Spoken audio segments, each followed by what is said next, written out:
So, ayun, retinal detachment na tayo. So, ano bang nangyayari sa retina kasi ba't siya nade-detach? So, dapat kasi, di ba, ang retina is supposedly nandito yan. Tapos, ito yung optic nerve, di ba? Ito yung optic nerve. Pare-pareho yung pen ko, sorry. Ito yung optic nerve. Dapat papunta yan siya dito. Ito. Ito yung retina. Bale, ito yan siya. Yung na-detach. Supposedly, dapat nandito yan siya. Naka-attach. So, ayun. Maraming reason kung ba't nangyayari yan. Pero, ang retinal function kasi, ang ginagawa kasi ng retina, guys, diba? Nasa likod siya, na back part siya. So, tabi niya si optic nerve, right? So, ang ginagawa niya kapag nakaka-capture siya ng light, pag nakaka-capture siya, nakakita siya ng light, gagawin niya yung neural signals. Pag nagawa niya yung neural signals, pupunta yun sa brain. So, si brain, ang trabaho niya is, yung sinend ni retina sa kanya, gagawin niya ngayong image yun sa utak niya. Para magkakwenta yung, yung nakita na light ng mata natin, si retina ang nagsisend ng interpretation nun sa brain. Kumbaga, in a neural, level, kumbaga, neural signals ang sinesend niya sa brain. Para si brain is, sasabihin ni brain na, oo, ito yung, yung image na yon. Ganon. So, malaki yung part and function ni retina sa mata. Kaya, kapag ka nagkakaroon siya ng problem, like for example, yan, common yan, retinal detachment, nangyayari is nababawasan yung function niya. Which is, yun, na yung function niya na send siya ng neural signal sa brain, hindi na nangyayari. And what happens nga ba kasi ba't nangyayari to? Blood supply tunic. So, kumbaga, humiwalay. Kasi nga detachment, humiwalay siya sa blood supply tunic daw. So, kung ganon, wala siyang blood supply here. Siyempre, nakahiwalay siya. So, ang blood supply is nandito, 'di ba? Dito, kunyari dito. Nakahiwalay, edi wala na siyang blood supply dyan. So, yung mga photoreceptors na supposedly ginagamit niya to capture light para yung ma-perceive niyang light, isisend niya kay brain para si brain i-interpret yung light na yon as image. Kaya tayo nakakakita. Namamatay yung photoreceptors. Yung mga photoreceptors na yon. Ito yung dalawang photoreceptors. Yung receptor ng mata. Kaya nakaka-receive yung mata ng light. Yung photoreceptors, which is yung rods and cones, sila yung tumutulong. Kumbaga, parang ganito yan, guys. Ito yung mata, right? Merong mga photoreceptors dyan, nagkalat yan sila. The rods and the cones. Si rods, ano yan siya? Photoreceptor siya ng madilim. So, sa madilim yan, sa dim yan, nagana. Si cones, sa maliwanag. So, para matandaan nyo, si rods and cones na photoreceptor ng mata, sila yung, ito si cones, di ba ang sunlight is parang pag ano, halimbawa, ito yung sunlight, tapos ito yung sunlight, mukha siyang cone. para mas mabilis tandaan. Tapos, itong si photoreceptors na to, si rods and cones, nagkalat yan. Ngayon, kapag ka naka-receive ng ilaw yung mata, ganon, naka-receive ng ilaw yung mata, itong photoreceptor na yan, kukunin niya yung ilaw na yun. Then, kukunin ni retina, so, bale, ito si retina, kukunin yung photoreceptor na sinabi na may light na ganito, may ganun-ganyan. So, itong mga tong malilit na to, magsusumbong yan kay retina na may light nga sila na-perceive. Ngayon, si retina, ang gagawin niya, isisend niya yan kay brain, diba? So, pagka-send niya kay brain, image na yan. Kaya, importante yan sila. So, if ever man na may retinal detachment, mawawalang bisa yung mga pagsisend nila, di sila makakasend ng maayos kasi nga, si retina is detached. So, wala na siyang, hindi siya nagfa-function. Kaya ganun, or nababawasan yung function niya. So, hindi maayos yung pag-perceive ng image ng taong may retinal detachment. Because, the vital part of the retina ay hindi nangyayari kasi nga, detached siya. Ayun. Basta, ito yung mga rods and cones, ito yung photoreceptors na yan. Yung dalawang yan. And then, ayun. Baka gusto niyo lang ring malaman, sensory retina tsaka retina pigment epithelium yung dalawang layer ng retina. So, pagka ganito guys, tip ko lang, kapag ka nagre-review kayo ng mga meaning, what is this, what is that, para maiwasan natin yung too much memorization, ang gawin nyo, ganito. Halimbawa, naka-encounter kayo ng bagong term. Sa akin, bago din to. So, para maano nyo lang din, tignan nyo yung words. Retina pigment epithelium. Pigment epithelium. Epithelium is where? Is it superficial or is it ano? 'Di ba it's like it's superficial epithelium, parang sa skin epithelial layer. Superficial 'yan, sa ibabaw lang.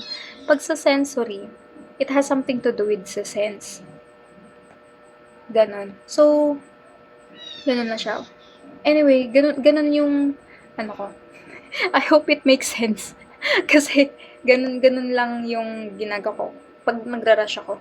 Parang tinitingnan ko na lang siya, tapos gagawa ako ng explanation out of understanding ko. Ano nga ba siya? O pigment epithelium, it may be, it has something to do with the barrier, and this one has something to do with the capturing of the senses, ganyan. Ganon. Para hindi kayo memorize kasi, for sure, once na nakaupo na kayo doon, malilimutan nyo rin yun. Most of the time. Like, most percentage ng inaral nyo is ma-mental block kayo. If puro memorization, you have to understand the root words. Ano to? Sensory, okay. Epithelium, okay. Retina pigment epithelium might also be some sort of, wala siyang kinalaman sa sensory, diba? Might be a barrier lang, might be something else, ganun. Yeah. Anyway, when the rods and cones are stimulated by light, electrical impulse is generated and travels to the brain. Same goes dun sa in-explain ko kanina. Then, ayun, ganun nga kasi sila, yung mga nag-scatter na rods and cones na yan, sila yung nagsasend sa retina ng na-capture nilang light, diba? Si rods is for them and si cones is for mga light images. So, bright images yan. So, sa occipital lobe yan sinesend kasi visual area yun. Baka lang tanungin, what part of the brain receives this photoreceptor kineso or neural signals, gano'n. So, kakaroon ng retinal layer, then yung fluid, which is the vitreous humor. Vitreous meaning it is behind, right? It is posterior layer na fluid ng mata. So, ito yung si anterior, ito si posterior, or si vitreous humor. Kasi ito si aqueous humor tong nasa harap. So, si vitreous humor ngayon, once na-tear na to, naging ganito, what happens? Diba, lulusot yan dito kasi may tear. So, may punet, sugat, punet. So, lulusot yan siya dito. And it will worsen the detachment kasi mafe-feel ito ng tubig, ng vitreous humor. So, it will worsen the detachment. Yun yung nangyayari sa kanya. And, ayun. Si RPE is the layer, okay? The layer yan. Kaya nga sabi ko sa inyo kanina, pagka nag-ano kayo ng mga terms, iisipin nyo yung, epithelium, okay? Ganun, ganyan. So, it has something to do with the barrier or the layer might be kasi it's epithelium. So, it's superficial. So, if it is superficial, yun yung nasa ibabaw. Separation of the RPE to the sensory layer. So, si sensory layer might also mean na it has something to do with sending the signal to the brain. It's closer to the brain. That's why it's sensory layer. It's superficial. O, diba? Ganun lang mag-define ng mga terms. So, ayun. So, ngayon, kung ipapa-explain sa inyo to, huwag nyo nang pahirapan ng sarili nyo na memorize lahat yan. Basta ang ano lang dyan, imagine nyo si mata, ito si cornea, and everything else. Ito yung back part, tapos may vitreous humor dito. Tapos ito si retina, natanggal ngayon si retina, naging ganyan siya. Pupunta si vitreous humor dito sa likod. And further, if you-feel niya yan, ngayon, mas magiging fluid-filled yung back part ng retina, which is yung na-detach na nga. So, magwo-worsen yung detachment niya. And mag-worsen yung retinal detachment. Ganun lang yung nangyayari. Huwag na kayo mag-memorize ng napaka-komplikadong pathophysiology na yan. Then, kung ito, good to know naman, rhegmatogenous na butas lang yung meaning niyan. Ayun. Pwede kasi siya guys na pwedeng nabutas, pwedeng nahatak, o pwede ring may namuong fluid dun sa likod. And pwede kasing reason kung bakit may fluid, exudative, kasi nga may butas or may tear, may punit, kaya siya napasukan ng vitreous humor sa likod. Kaya yun yung nagiging worse yung detachment ngayon kasi nga nagkakaroon ng ganun. So, ganun lang siya. So, ito nabutas lang yan, guys. Itong traction na hila. Kasi diba pag traction, parang traction, isipin mo, nahihila siya, traction. Tapos, sa, so, pwede daw nabutas, pwede ring nahila. Kaya siya nagkakaroon ng retinal detachment. Then, exudative, may serous fluid sa retina, which is, from the choroid naman siya. Basta yun lang yun guys, yung vitreous humor na yun, papasok yun sa loob ng tear, kaya nag-worsen yung tear. Mas nagiging prone siya na masira at mapunit yung retina or retinal layer, which is the epithelial layer. Yun yung nasa ibabaw na layer. Yeah. What else? Sudden onset of floaters. Okay. Floaters, this is actually the pathognomonic sign ng retinal detachment. The floaters, like the vision na meron ang taong may retinal detachment is like parang merong mga butil-butil na parang bubbles silang nakikita dyan. Ganon, yung vision nila. Kung sa katarata, malabo, na parang may nakaharang. Sa kanila naman, may floaters, may butil-butil na ganon. Floaters ang tawag doon. So, ayun. Para daw ma-imagine nyo, ayan, i-press nyo daw ng maigi yung eyeball nyo, tapos bigla nyo bitawan. Ganun yung itsura ng floaters. Tapos ito, curtain vision. This is also a pathognomonic sign. Curtain vision because, ano nangyayari? Yung retina kasi is na-detach. So, isipin nyo na lang, para rin siyang kurtina na nagfo-flow na ganun. Ganun siya. Curtain vision. Curtain vision siya.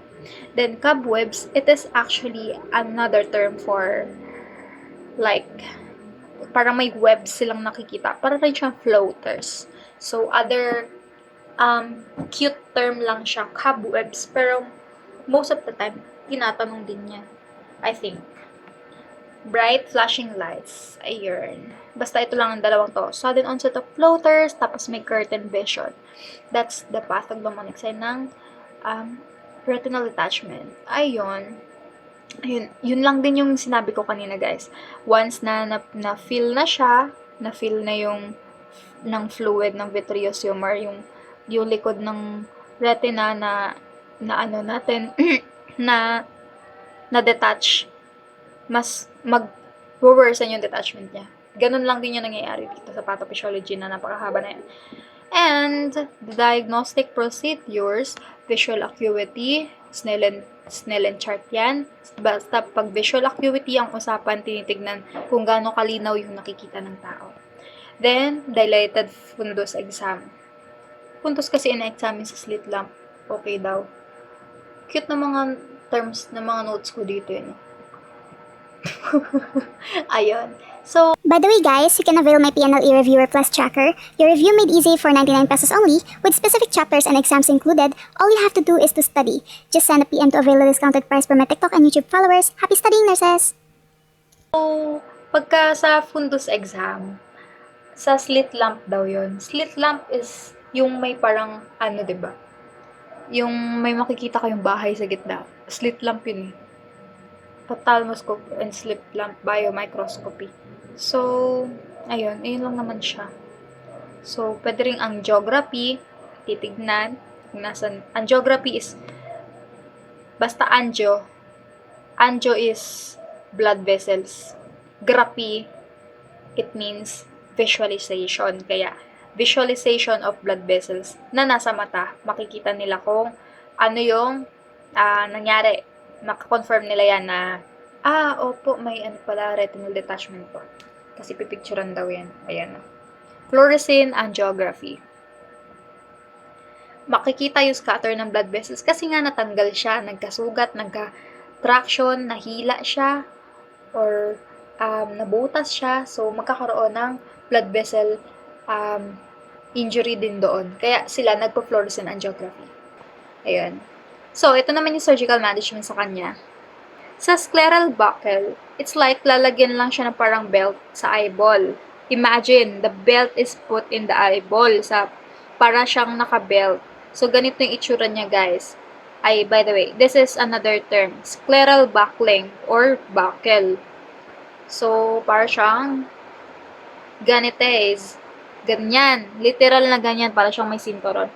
And the purpose of this, para ma-bring yung two layers together because the epithelial layer ay humiwalay from the sensory layer, diba? So, yun yung nangyayari.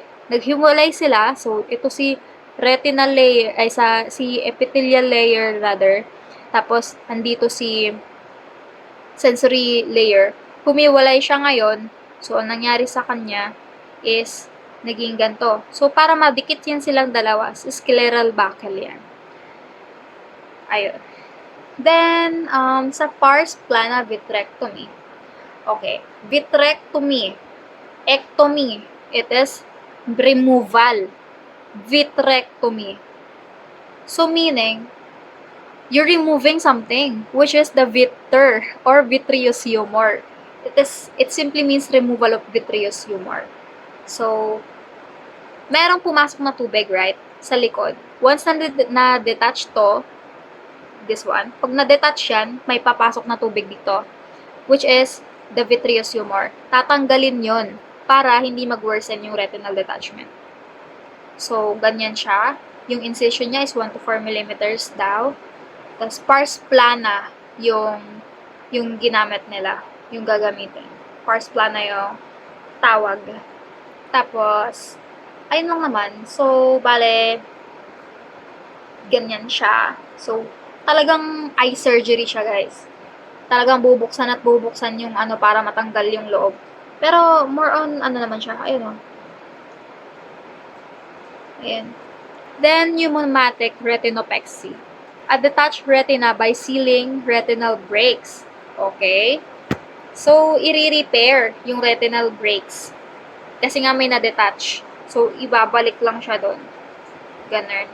So, ang nangyayari, pneumatic retinopexy. Pneumatic, what is pneumatic? Pneumo means air, right? So, pneumatic, it has something to do with air. You will repair the retina, retinopexy, re-repair mo yung retina using an air. So, anong nangyayari? A gas bubble or silicone oil or ganon, or liquid may be injected into the vitreous cavity. So, in short, mag-i-inject yan sila ng gas bubble para ang gusto nilang mangyari, magkaroon ng space itong na to para ma-bring back siya dito sa layer niya ng sensory layer. Kasi humiwalay nga siya. So, para mabalik siya doon, maglalagay sila ng bubble dito para mag-push backwards yung humiwalay na retina. So, ganyan yung nangyayari sa kanya. And the post-op position niya is prone position, guys. Why though? Why? What is the physics behind the bubbles? The bubbles, ang laging mekanismo ng bubbles, it will go upwards. So, when naka-prone position, for example, naka-face down, nakatungo, so, ang mangyayari, si gas bubble will find its way upwards. It will always go upwards. Kapag ka nakatungo yung tao, ito yung mata ng tao, nakatungo siya. So, meaning, yung gas bubbles is pataas. So, dito siya sa back part magsastay. Which, ganito yung magiging itsura ng function niya ngayon. position ng bubbles ngayon, mapupush niya forward, backwards yung not detached na to. Kasi, yun naman yung talaga yung trabaho niya. Yun yung gusto niyang mangyari. Kaya, nagpo-prone position or face down position tayo. Yung nakatungo. Ayun. This bed rest, ganyan. Ayun. Position the head so that the retinal hole is in the lowest part of the eye. Ayun. Dependent position siya. Basta nakatungo siya, guys. Ganun siya lagi. Or dependent position. Ayun. By the way, nurses, if you enjoyed this video, help me launch my YouTube channel at Moni_RN2025 so I can post more and full version of lecture and Russia videos of your highly requested topics soon. Your subscription is highly appreciated, and good luck, nurses. Love, love.